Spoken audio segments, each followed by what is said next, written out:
Hello, my name is Paul Johnson. I'm the Vice-Chancellor at the University of Western Australia, and in this short video I'm going to talk about the higher education reform that's currently being discussed in Parliament. It's fundamental reform. It's proposing reductions in government funding, deregulation of fees, the opening up of higher education to new providers, and increasing the interest rate which students pay once they graduate on their student loans. I should say that all 39 public universities in Australia are broadly in favour of deregulation and the reform agenda. Why is that? It's because universities are significantly underfunded. And it's not universities that are saying this, it's governments.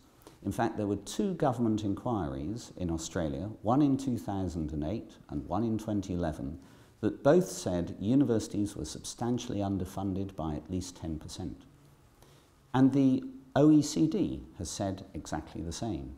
Currently, Australia ranks as 25th out of 30 OECD countries in terms of government expenditure on higher education.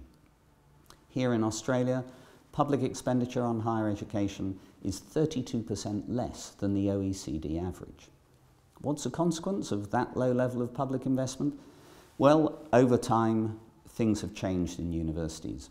Back in 1990, there were about 13 students for every member of staff teaching in Australian universities.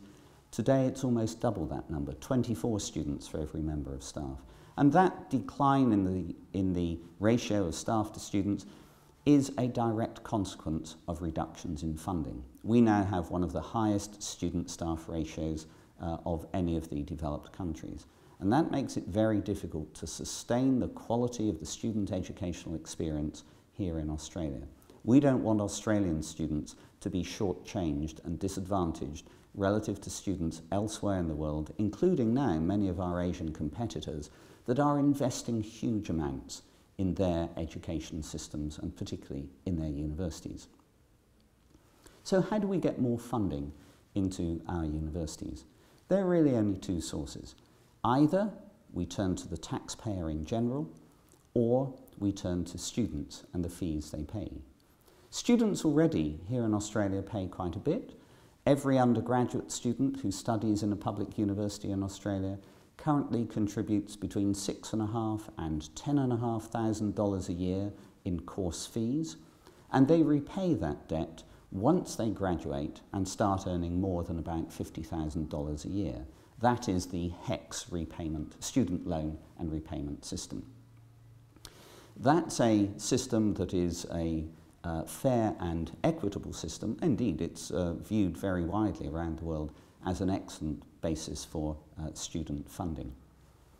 But we find that that system and the decline in public funding of higher education means that universities now don't have enough money to maintain the student-staff ratio and to invest in high-quality student experience. The alternative is, of course, to get taxpayers to pay more money, but this government is looking for ways to reduce public expenditure, and indeed they have proposed a 20% cut in government funding for students. This follows on from several billions of dollars of higher education funding that was cut by the previous Labour government. It's clear that once in office, parties of either political persuasion find it very difficult, indeed they have found it impossible, to find more taxpayer funds to support universities. So what the current government is proposing is that universities be allowed to increase their fees for students. Here at the University of Western Australia, we have proposed a fee of $16,000 a year for each and every student. Remember, they currently pay between $6,500 and $10,500, and the government's proposals, currently before Parliament, would require an existing science or engineering student to pay up to $14,000 just to maintain the flow of funds coming into universities. We need actually to get more funding into universities to make up for the reductions that have been made by previous governments, and that's why we're proposing to set our fees at $16,000 a year. We think it's responsible to give future students an idea of what they will be expected to contribute. Remember, students don't pay anything up front. The HECS loan scheme means that their contributions are paid as a loan, and they would only begin to repay that loan once they graduate and once they earn more than $50,000 a year. That is effectively a tax that's paid only by graduates and only when they're earning a reasonable salary. The alternative is to put a tax on everyone, including those who have no access to university and get no benefits from an individual university education and from a degree. So we think, on balance, it's fairer that it is students who accumulate the debt and graduates who pay. We think here at UWA that this reform and deregulation of fees should definitely be accompanied by the opening up of higher education to new providers. This is a fundamental part of the government's reform agenda. As long as there is competition introduced into the system, that will prevent universities using any market power they have to set unreasonable fees. We also, however, think that it's very, very important that the government's proposal to increase the interest rate on the student loan, which is currently set at the Consumer Price Index, the government has proposed to increase this to the government bond rate up to a maximum of 6%. We believe that this is an inappropriate proposal. It's inappropriate because it would mean that graduates who enter low-paid professions or who take time out of the labour market, for instance, to care for dependent children or elderly family members, they would see their debt increasing in real terms. And that would be, I believe, and it felt very broadly across the higher education sector, this would be simply unfair.